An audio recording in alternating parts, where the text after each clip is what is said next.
Nag-iisip ka ba ng healthy na ulam? Tamang-tama tong video na to para sa'yo. Tofu sisig, oh, napakadali lang, healthy pa.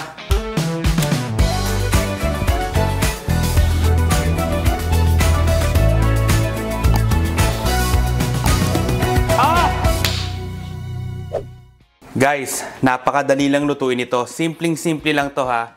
Ang gamit ko dito, medium firm na tofu. Pero kung ano yung gusto nyong tofu, pwede din naman. Ngayon, ang una kong ginagawa dito, aalisan pa natin to ng tubig para mas madaling maprito. Pipigain pa natin to. Kaya lalagyan natin to ng pabigat para mapiga pa siya. Ayan. So habang meron ng pabigat, isa-set aside muna natin to. Gagawa naman tayo ng sauce. Ito lang yung sauce na ginagawa ko. Siyempre dapat healthy pa rin. Mayonnaise made with 100% avocado oil. 1 cup.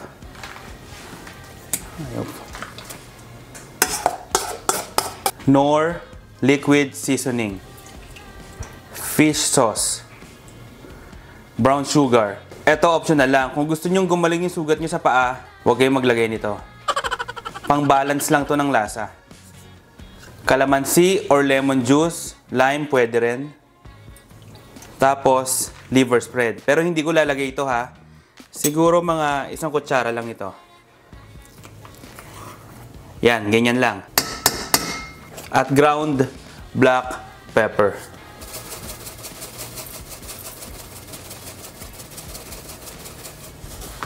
Tapos haluin nyo lang.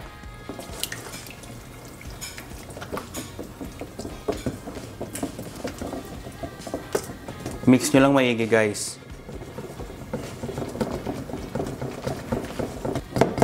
Tapos tikman nyo kung okay na yung lasa. Para sa akin, okay na. Ayan, siguro pwede na tong tofu natin. Napakabigat nung nilagay natin eh, oh. Tingnan nyo, natanggal agad yung tubig. Ayan, oh. Nagtubig agad. Ngayon, hihiwain na natin to guys. Hiwain nyo sa size na gusto nyo ha. Kahit anong size naman pwede. Ayan, gusto nyo pag ganyan, no?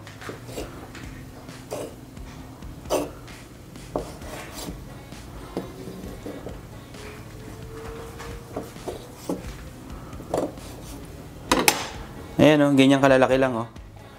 Oh. Pwede na yan. Tapos lagay lang natin dito.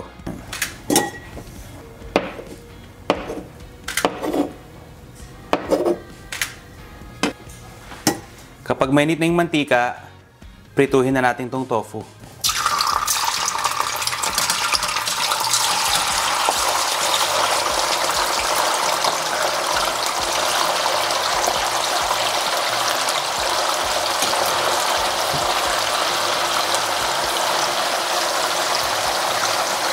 Yung dami ng mantika guys, dapat make sure nyo na nakalubog yung tofu para madaling prituhin.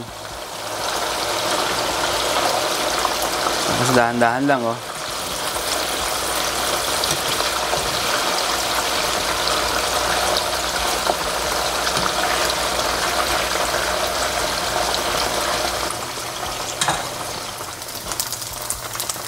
Okay guys, kapag ganito na yung itsura ng tofu nyo, hanguin nyo na.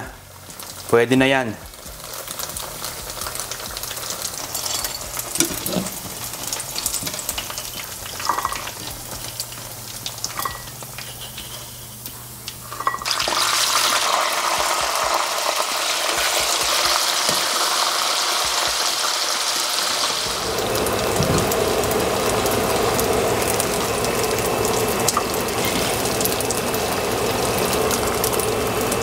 Kapag naprito nyo na yung tofu nyo guys, nandito na tayo sa pinakamadali na part. Lulutuin na natin yung sisig. Kapag mainit na yung oil nyo, maglagay kayo ng salted butter.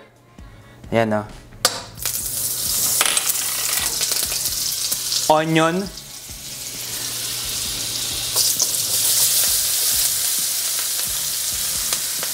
Hindi ko nilagay lahat kasi ipang tatoppings ko yung iba mamaya.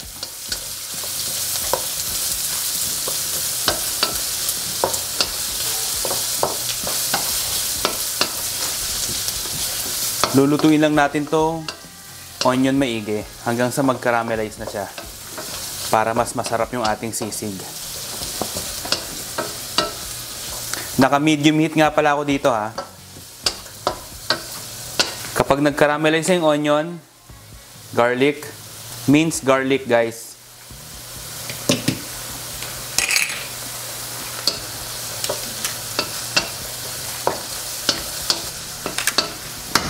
Mushroom, ilagay nyo na rin yan.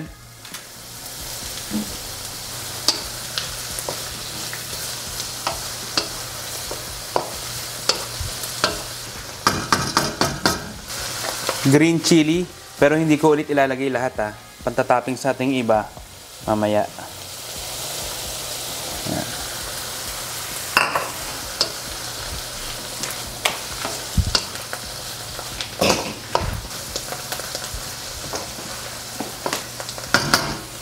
Tapos, ilagay na natin yung tofu natin. Red chili flakes, ilagay na rin natin yan.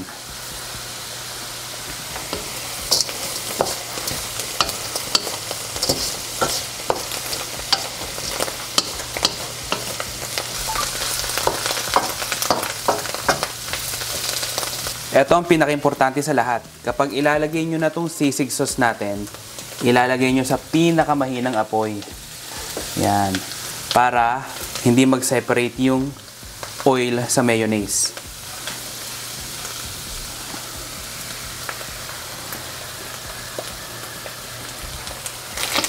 Tapos haluin nyo lang. Oh.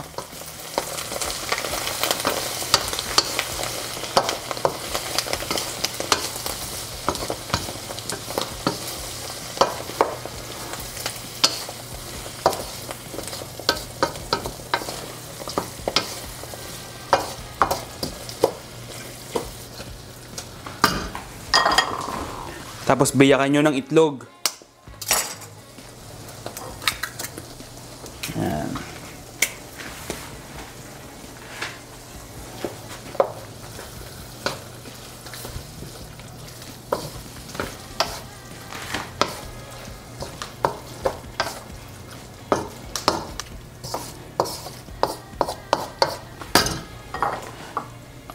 Ilagay nyo na ulit itong onion nyo at saka yung green chili.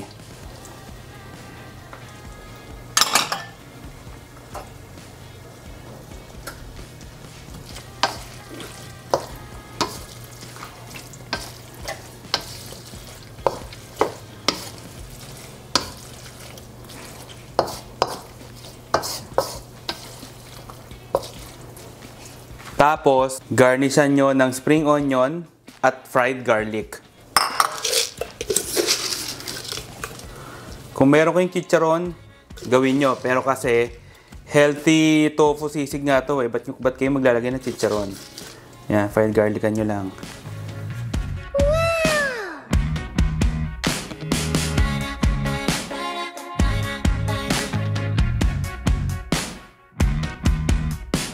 O, di ba? Napakadali lang. Simpleng-simple lang lutuin, di ba? Napakabilis lang lutuin ito, guys. E, tikman na natin to. Nagtatagal pa ba to? Wow, ang sarap, oh. Tignan nyo, oh. Oh.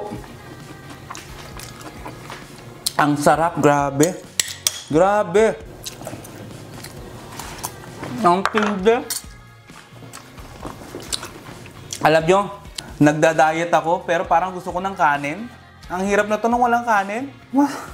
Tamang-tama to sa'yo. Oy, ikaw, napakataas ng uric acid mo, may gout ka pa, 2 paa. Eto na, tirahin mo. Bagay na bagay to sa'yo. Tigilan mo na karne. Maawa ka naman sa paa mo. Promise, ang sarap.